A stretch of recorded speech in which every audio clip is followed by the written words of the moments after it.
J'aimerais que tu me parles de ton parcours d'entrepreneur. Moi, mais ça date de 2011. À ce moment-là, je travaillais déjà dans un garage. On était plus dans le domaine de la carrosserie. Moi, j'avais tout le temps la fibre entrepreneur dans moi, puis je voulais vraiment partir à mon compte. Donc, j'ai commencé un petit peu à temps partiel. Je commençais avec des petits jobs, je faisais du mobile, puis dans le fond, avec le temps, ça a évolué. Je me suis pris un garage. Puis là, j'ai engagé des employés. Puis là, ça a commencé à grossir tranquillement. Puis dans le fond, avec le temps, c'est que je me suis ramassé avec 3 garages, une dizaine d'employés, puis j'avais des clients un petit peu partout. Avec les années, ben c'est ça l'a stagné un petit peu. Puis avec le temps, j'ai eu des coups durs en entreprise qui ont fait que l'évolution était belle, mais ça l'a droppé aussi. Puis je pourrais dire qu'avec la COVID aussi, on a mangé un bon coup. Suite à ça, moi, je me suis remis en question. Donc, qu'est-ce que je vais faire? Où est-ce que je vais m'en aller? Le domaine financier m'avait toujours attiré, surtout avec les dernières années dans l'entreprise, c'était difficile. On avait fait beaucoup d'analyses, d'optimisation. Donc, les chiffres, pour moi, c'était quelque chose qui m'intéressait. Est-ce que tu connaissais déjà cette carrière-là? Comment tu as trouvé le métier de conseiller? En fait, non. Je connaissais pas ça du tout, ce domaine-là. Mis à part, j'avais des assurances dans l'entreprise, mais tout ce service-là soit pour les entrepreneurs ou même au personnel, vie, invalidité, maladie, je n'étais pas tant familier avec ça. Puis j'ai fait des recherches sur Internet. J'étais ouvert à aller dans n'importe quoi. Moi, je voulais juste quelque chose qui allait me challenger, qui m'amènerait des opportunités aussi côté professionnel.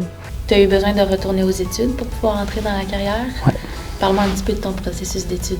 En fait, le processus d'études, c'était vraiment mieux que ce que je m'attendais. On est très, très encadré ici. Si on manque d'informations, il y a tout le temps quelqu'un pour répondre à nos questions. On se fait challenger aussi avec des devoirs à faire supplémentaires. Puis, il y a aussi le prêt d'études, parce que des fois, la situation financière fait qu'on retourne aux études. On n'a pas nécessairement d'argent qui rentre, donc ça a été vraiment bien à ce niveau-là. Mm-hmm. Ouais. Puis maintenant, après quelques mois dans la carrière comme conseiller, est-ce que tu trouves que ça correspond à tes attentes? Oui, en fait, oui, mais c'est très challengeant, là, on va se le dire, c'est très, très demandant. Il faut être très organisé, ça prend des listes tous les jours, pas juste aux semaines, mais à tous les jours, on a des listes à accomplir, puis il faut passer au travers parce que c'est facile d'en manquer des choses, là, donc on est très, très demandé dans le temps. Fait que oui, ça correspond à mes attentes côté challenge. Mm-hmm. Mm-hmm. Puis est-ce que tu considères que ton expérience comme entrepreneur t'a aidé dans ta carrière? Oui, dans le fond, ça m'a vraiment aidé. Côté responsabilisation, à ce niveau-là, c'est sûr que quand tu es entrepreneur, tu es responsable de tout. Tu peux pas te défiler, dire c'est à cause de ci, à cause de ça. Tout repose sur tes épaules. Si tu veux des résultats, tu n'as pas le choix, tu dois passer à l'action. J'ai aussi utilisé un petit peu mon réseau que j'avais. Je trouve ça vraiment intéressant de revoir des gens avec qui j'avais déjà l'habitude de côtoyer puis que je les revois dans un autre contexte, mais dans un contexte qui est agréable. Où est-ce que je suis là pour leur venir en aide? Je viens leur offrir un support, si on veut, au niveau financier. Ça serait quoi tes meilleurs conseils que tu pourrais donner à des gens qui sont comme toi, avec un côté entrepreneur, qui aimeraient peut-être faire le saut vers une carrière dans le domaine financier?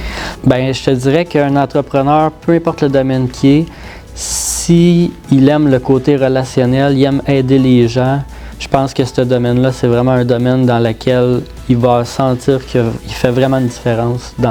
On en parle souvent, mais c'est vrai. Là, quand on rencontre des gens puis que les gens sont tellement heureux, ils viennent nous serrer la main, merci, tu viens de régler quelque chose qui est important pour moi. Je pense que dans ce domaine-là, c'est quelque chose où est-ce qu'on peut vraiment apporter quelque chose aux gens. Ici, je te dirais qu'on a le meilleur des deux mondes. Si on a des projets, on a des idées qui nous viennent en tête, donc on peut les amener, les faire fonctionner. Mais non seulement ça, quand on est entrepreneur, c'est que souvent on n'a pas les ressources, on n'a pas quelqu'un pour nous aider. Mais ici à l'agence, quand on a des projets, on a toutes les ressources autour. Puis si on les a pas, on va avoir des gens qui vont nous aider à nous amener ces ressources-là pour nous réussir à faire nos projets comme on voudrait les faire.